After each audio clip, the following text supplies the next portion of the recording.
Meter pa pol? Tole meter pa pol? Ne. Tolk je meter pa pol. Sem polučilence, niso dost velike. Ne bi imeli prostora na enem hodniku za vse nas. A veste, da bo v šoli nekdo skrbel za to, da se boste obnašali skladno s pravili? Ne, nisem vedela tega. Ja, malo pa žalostno. Zato, ker res se nismo videli, da pa ne bomo smeli se niti obet ali pa kaj. Kako mislite, da bo ta človek izgledal? Strog.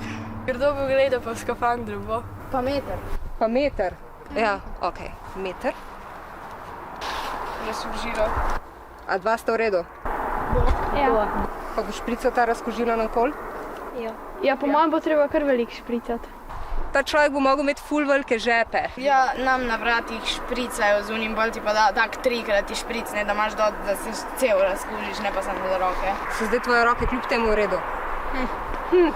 Kakšne pa bi še bile primerne kazni, recimo, če se nekdo ne drži razdalje? Oblačila, ki sama merijo, koliko imaš razdalje do naslednjega človeka, da se lahko odmakneš. Kakšno naključje? Da vidimo, če deluje. Ona riba iz globin. Ko ima lučko. Ja. Kaj pa, če bi se kdo dotikal? Bila vodna pištolca Ja. z razkožilom. A deluje? Ja. A potem bi vedno ful pazila, da se ne bi dotikala? Niti ne. Ali bi bilo še bolj zabavno? Ja. Kako se boste pa obnašali potem, ko bo pouka konec in boste šli domov? Se objemaš se z mano? Ni več pravil. Ne. Ni več pravil.